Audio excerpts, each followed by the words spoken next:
Oxygen is a good guy as we can't live without it, right? But on the other hand, we wrap our food to prevent oxidation, isn't it right? In fact, oxygen is the main source of free radicals and reactive species, which are involved in the physiopathology of many diseases, as well as in spoiling your food. But how can oxygen play as a good and bad guy at the same time? To answer this question, I would like to invite you to go back in time and remember your childhood. I don't need to know you much to know the following three things about you as a child. First, when you were a child, you liked sweets and candies. Second, you played with many kids but had a best friend. And third, you behaved better when you were with your parents than when you were with your friends. And you know what? You had a lot in common with oxygen. This is an atom of oxygen. Oxygen is like a child, and as a child, it likes candies or electrons. Also, oxygen has a best friend, another atom of oxygen.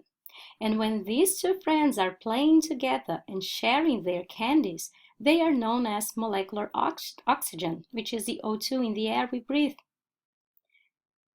Because they really like candies. Sometimes these friends drop hands and start chasing candies from other children or molecules.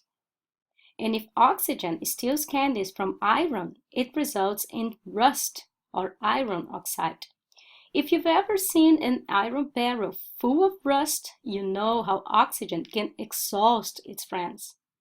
But actually, oxygen's hunger for candies is really important in our respiratory system, where oxygen is the perfect candidate to get some leftover candies formed in the respiratory chain inside the mitochondria, thus allowing the proper production of energy or ATP.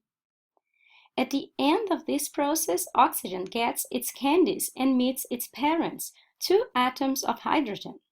Together, they form a happy and stable family called water.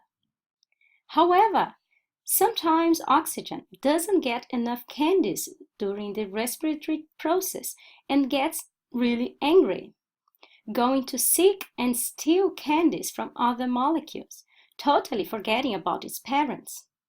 By doing so, just as it happens with iron, but inside our body, oxygen can react with biomolecules such as DNA, proteins, and lipids, and thus impairing and or changing their functions.